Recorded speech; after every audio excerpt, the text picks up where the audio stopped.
In this series, I'm going to be building a model railway out of as many spare parts as I can for as little money as I can. Let's see how I get on. Hello and welcome back to Rule 1 Railways. My name's Nathan, and this week we continue with our progress on our simple shuttle layout.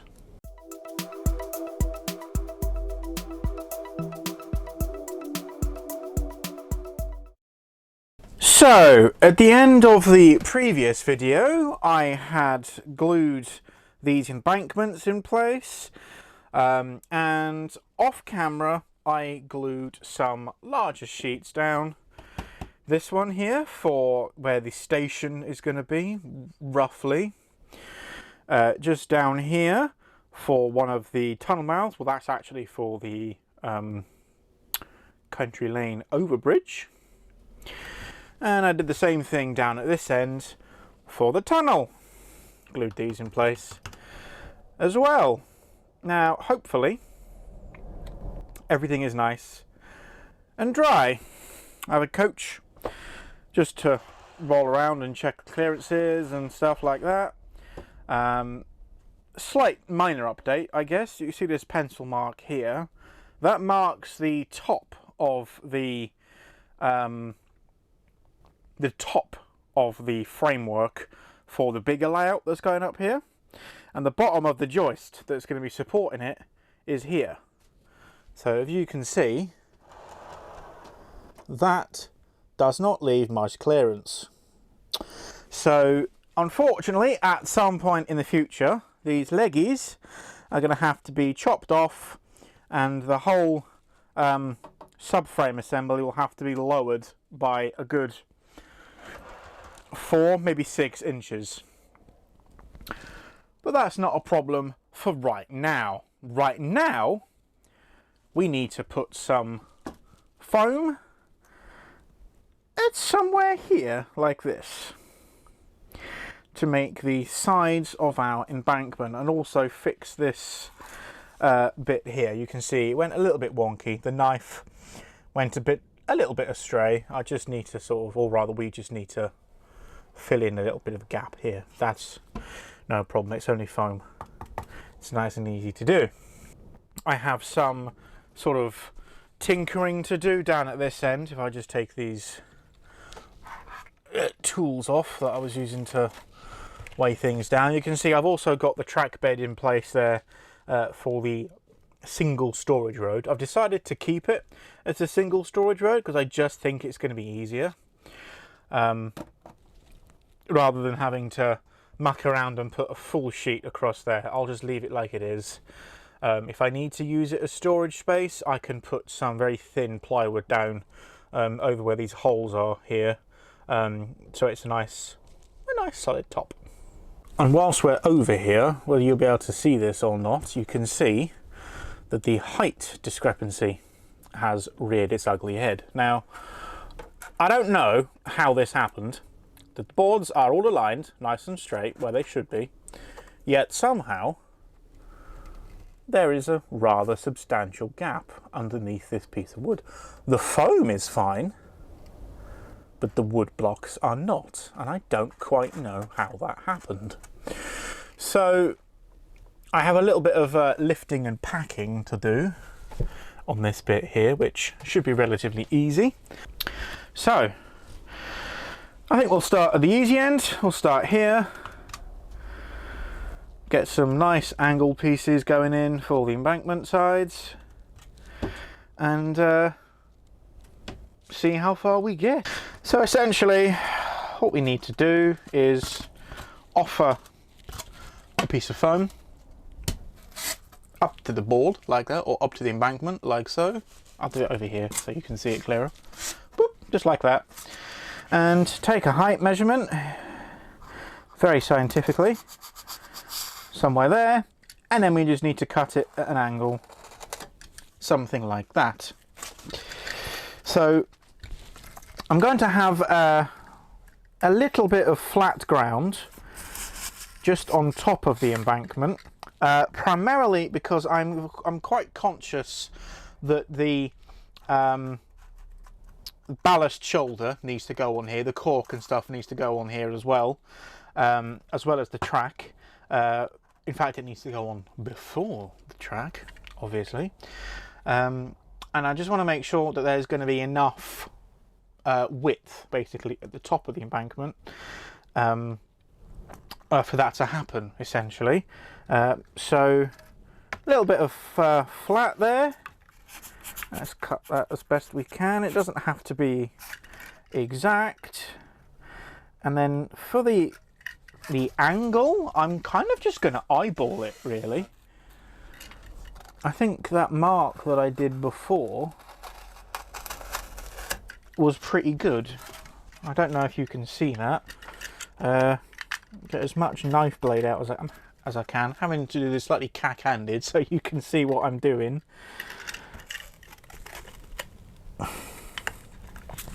But essentially, all I'm doing is making lots of little triangle shapes.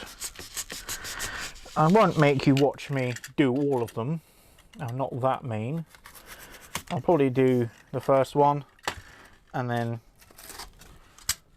or show you the first one and then sort of do the others without the camera, or at the very least without talking. There. That is essentially what we're doing. I think what I might do is, rather than doing them, you know, like one after the other, I might do maybe one or two, and then perhaps I'll put another one here where my hand is. And then the insidey bit I'll probably fill with scrunched up newspaper or something, rather than doing loads and loads and loads of these. Elle over at Boulder Creek Railroad did this method once before on one of her superb little dioramas that she made quite a while ago. If I can find that one, link in the description. It is fantastic. But essentially, I don't have that much foam, really, so I don't want to, you know, use loads of it and run out and not have enough to do the rest of it. So I will use this as the pattern, and in the gaps will just be filled in with newspaper, or if I can find, you know, like brown paper from the postman, you know, packing paper, that sort of thing, and just kind of see how far I get. So I'll show you making the pattern one, as it very much were. I need to work out how best to do this. Something like that. No. I think I'll just be wasteful and just cut it like this. So essentially I'm just laying it over the top and then cutting round it. If I had my little pen, I'd draw around it, which would be a much more sensible way of doing it. But unfortunately, I'm not that clever. I can't find it. A little something like this. You could, if you were doing this for yourself, you could put some card over that if you had some cereal box card or something, or an old packaging box. You could glue these down and then lay the card over the top of this and kind of go all the way across the top of it, and that will work. That'll help support the whatever ground cover we use. I'm thinking plaster cloth because it's cheap and because it's easy. There are a million different ways of doing this, and I might just do that because it's recycling. I don't have to I don't have to buy anything to do the ground cover or the landform, and honestly it kind of sounds like fun, so I might do that. Why don't I get a little time lapse going? Save my voice, evidently. This is why you're supposed to do vocal warm-ups before you start filming at 9 o'clock in the morning.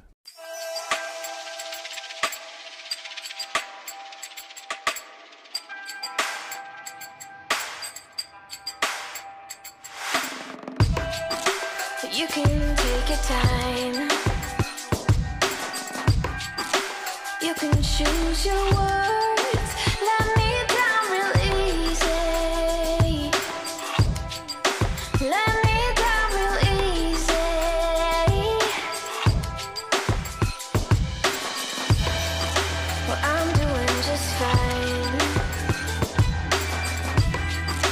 'cause I caught your lies.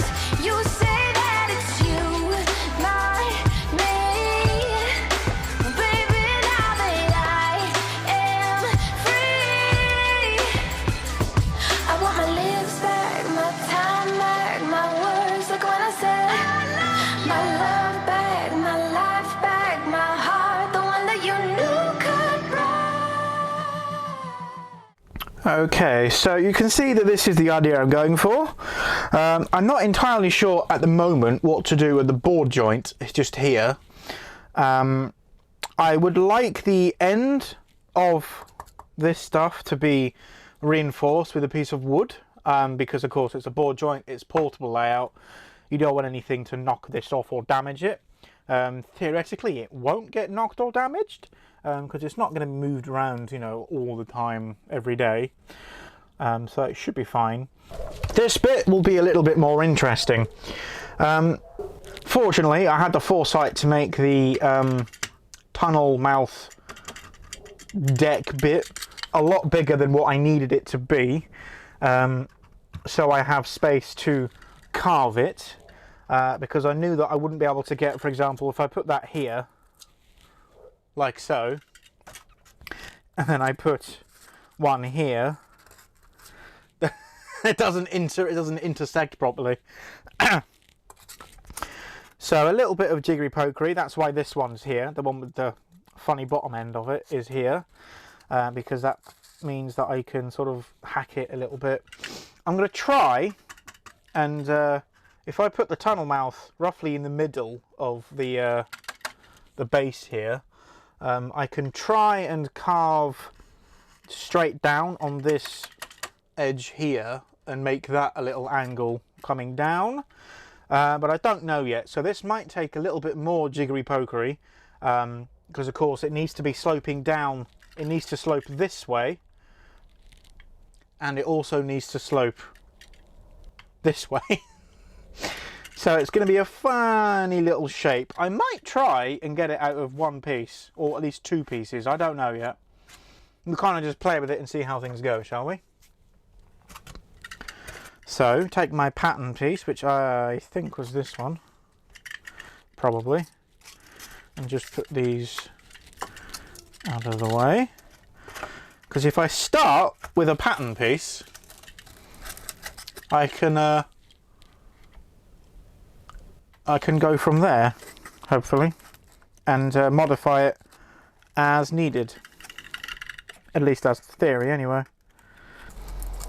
Maybe we can put this just in the corner, like that. That works, don't you think? Can you see that if I zoom in a little bit? Does that work? I think so. Then of course I'd need to do more of these here as well, like that. I think that works quite well. Yeah, no, I think I'll just carry on with making these pattern pieces, and just kind of see how far I get, really.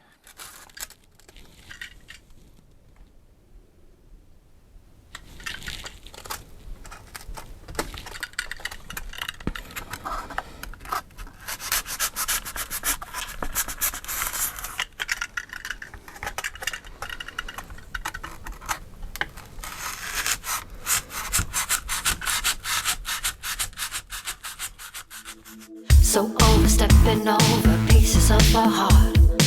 She got it broken now. It's time for a new start. Let's start laying some of these out. Where's the little cutty off bits? There they are. Put one of the cutty off bits in there. One of them there. That one there. One there. We'll need one by the board joint. Somewhere there, get the spacing a bit better, and then we've got two that will need trimming a little bit to go somewhere here. I might also angle this one as well and then keep that one straight. Okay, something like that. Yeah, something like that. You can kind of see the lay of the land. Now doing this side is going to be a little bit more different, a bit more difficult, because of course it ain't gonna fit. So we need to take the top half of this pattern, as it were, and essentially just chop the bottom of the embankment off, basically. Get a rough measurement and just sort of cut it at the bottom. So the embankment will be incomplete on the far side, which you won't see because there'll be a back seam there anyway. Okay. That, I believe, is about all of the risers that we'll need for this part of the layout.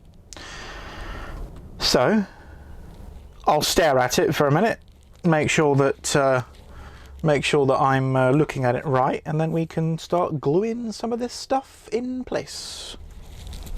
Huzzah! Okay, so there has been some significant amount of time. As you can see, I'm getting on very well. I decided that I would do the cardboard lattice method that I mentioned earlier on, primarily because, well, I had the stuff to do it. What I'm doing now, as you can see on this half, I'm just putting some plain old masking tape over the top of the lattice work to keep these sort of spiky bits in, and also to keep it in place, because these bits are not actually fixed. So it's a really easy thing to do. I just put the lattice work, as you can see, spanning between the foam risers we added earlier, and now I'm just kind of securing everything in place with masking tape. Real easy.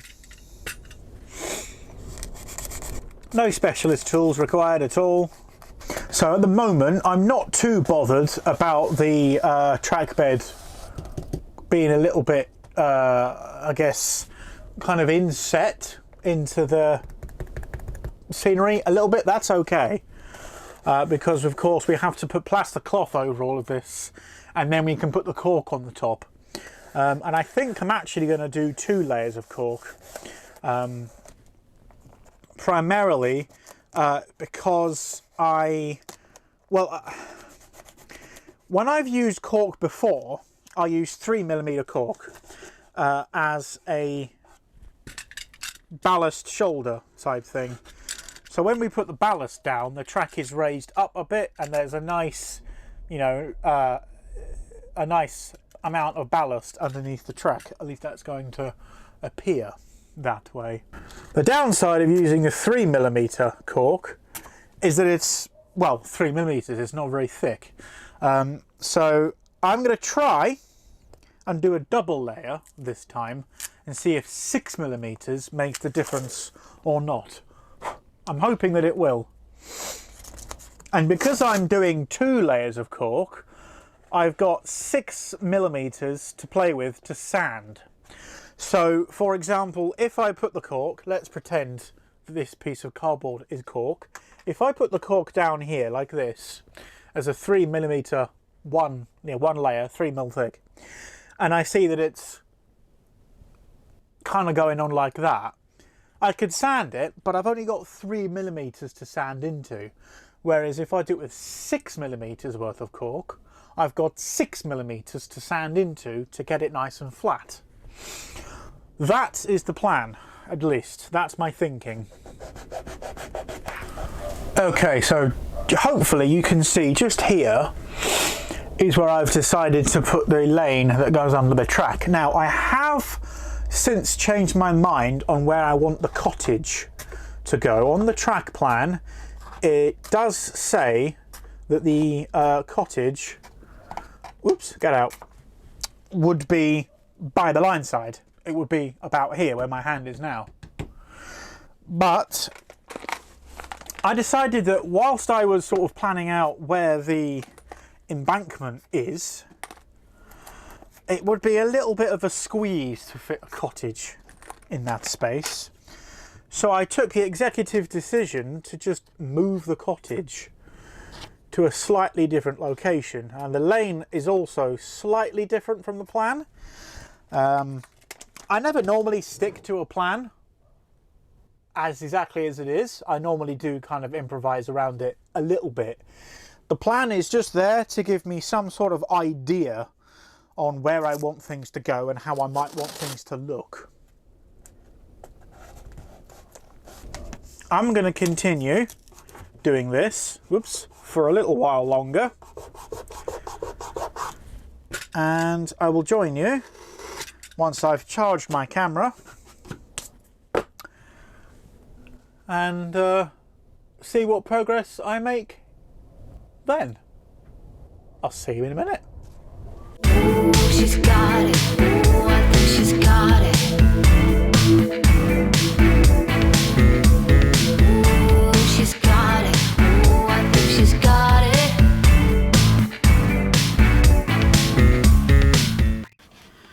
Different microphone. I couldn't be bothered to set it all up again, so I'm using the camcorder microphone inside of my lapel.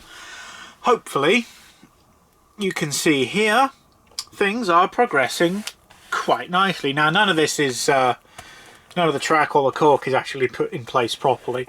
This is just to sort of show you how it's looking. Get a nice low look from the lane down here up to the track. Nice gentle embankment going up.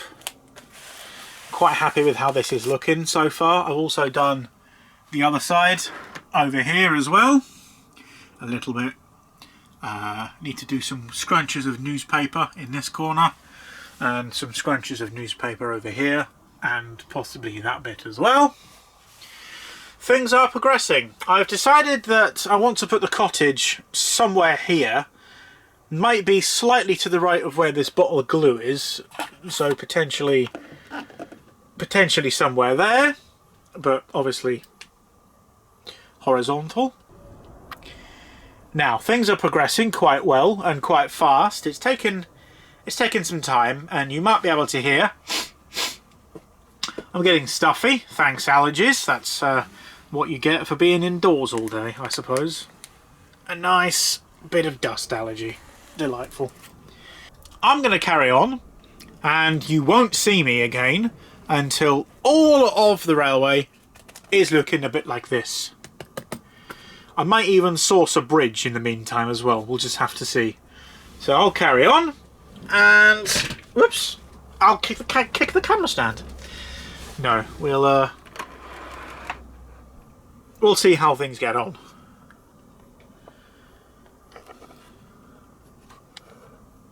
That's a cool shot. Some of the masking tape hadn't stuck down very well. You might be able to see in a few places it's a bit sort of lifted up a little bit. I also ran out of masking tape, so I've had to go back in a few places with just some gaffer tape instead. It's a bit shiny. I'm not too sure how well the plaster cloth will stick to that. I guess we will just have to see. It shouldn't be too bad, but we'll just have to play it by eye and see what happens. I have used shinier tape before for this purpose, and that went fine. So it is something that you can do. It's just that, you know, your mileage may vary, etc., etc. Okay, so I've got some gloves here. You don't actually need gloves to use this stuff. This is just plaster of Paris, but it does have a nasty habit of drying your skin out quite a bit, and I already suffer with eczema, so I'm not going to be dealing with that. So I've just got some brown paper down so I don't spill the plaster stuff everywhere, and some water out the tap. It's just cold water. If you're doing this in the winter, I would advise you use warm water, primarily because it's nicer on your hands than cold water.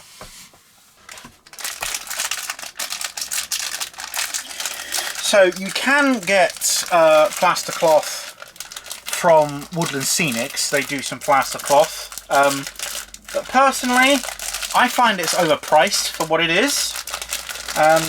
So for context, this is a 10 centimeter wide by I think 3 meter long roll, and you get 1, 2, 3, 4, 5, 6, 7, 8 in a pack. This is, what is this, Navaris, I think that says. One just off of Amazon. You get 8 of them in a pack, and I think each pack was only a tenner. Whereas the Woodland Scenic stuff is £10 for one roll that's slightly bigger than that.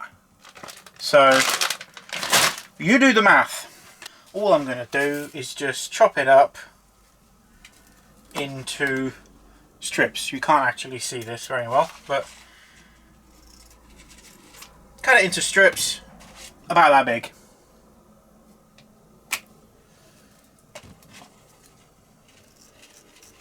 And I'll do the whole roll.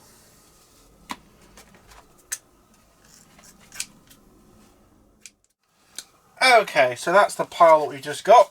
It's a decent sized pile of plaster cloth there.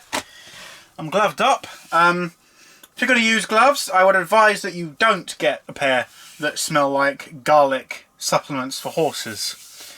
I stole these out of my mother's horse stuff box, so maybe don't do that. Looks like I need a little bit more water in that bowl. lttstore.com. I'll use all of that. There we go. Champion.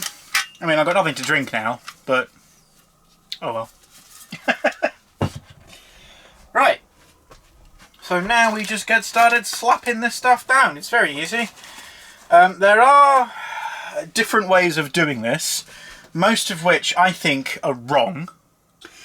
So I'll show you the way that I do it, which I think is the best way, because it's what the instructions say. So generally speaking, you'll have a bumpy side and a smooth side. Sometimes both sides are just as bumpy or just as smooth as the other side. But what you want to do is, a lot of people dunk it in the water, lay it down and leave it, which is not what the instructions say. You're meant to smooth the whole thing out so that it bonds properly. So I'll show you that now. Just dunk it in the water, leave it in there until it starts to sort of soften up a little bit. You'll know if you squeeze it when the plaster starts clouding off it in the water. Sort of drain the excess off, and then lay this down and then smooth it out all over. Get the plaster that's nice and wet because it, activated, and smooth it round so that the surface looks a little bit like that. I'll do it, see if I can get out of the way and do a crop in on that, so I can't touch the camera because my hands are covered in plaster. That is the correct way of doing it. Now, you may argue in the comments all you want. If you do it the other way, fine. I mean, you're wrong, but fine. You're entitled to do it any way that you want to, even if your way is wrong.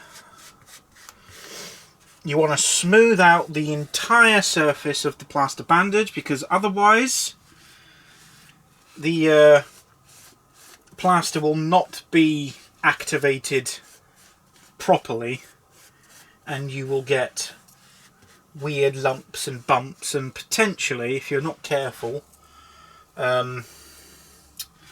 softer bits of your plaster areas, which of course you don't want. Now, there's no easy way of saying it. Yes, this is going to take some considerable time. It's not in any way, shape or form a quick job, but it is surprisingly therapeutic, I find.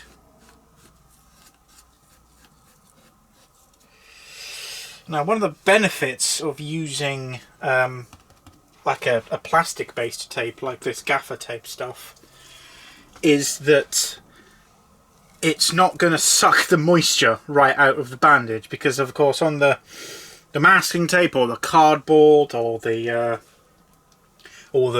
newspaper or whatever you have chosen to be your landform, if it's porous, it's going to suck the water out, which can be a good thing. It means that it's going to dry a little bit faster. You know, if that's the effect that you want, that's fine. If, you know, it's quite warm up here today, so it should only take an hour, maybe that, if that, to cure enough. I can't paint it till the postman turns up with the paint at the weekend, but that will be part of the next video, because this video is getting long enough as it is.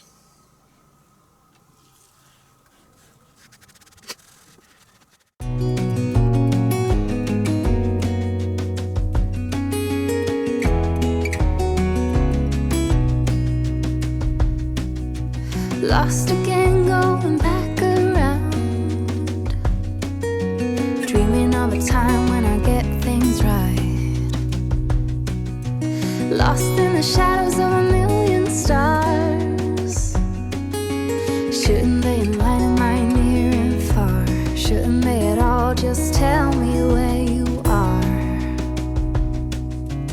Send a prayer if I'm out of luck. Send a little love and I'll make it back.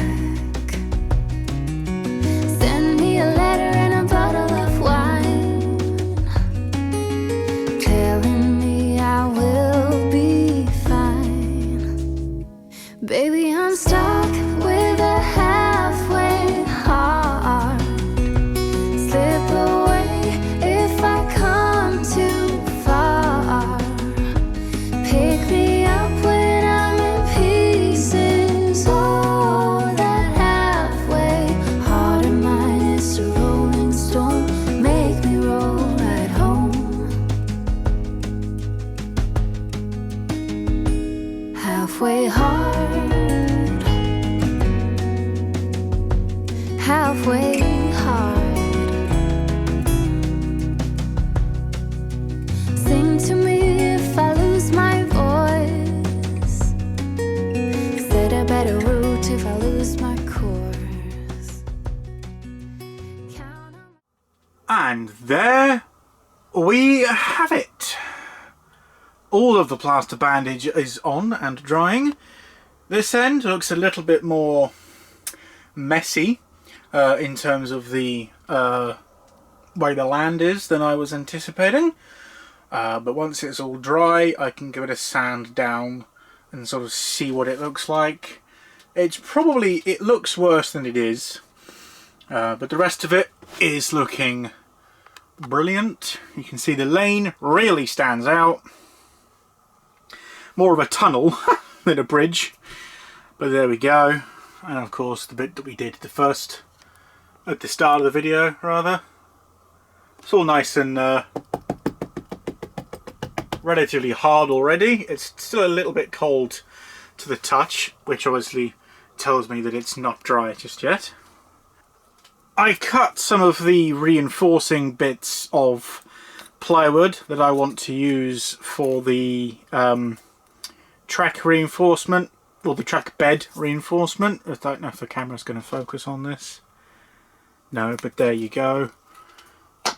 So we've got two here to get the correct height, and then 2 layers of cork will go behind that. Well, not behind it, but sorry, adjacent to it. A little something like that, but obviously flat.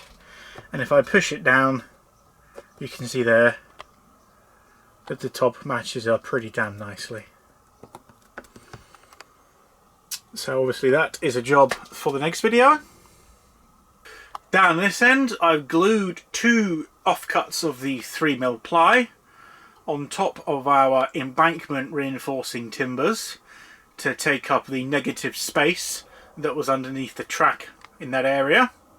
so that when we come time to glue these in place down there, everything will be at the same level and the same height.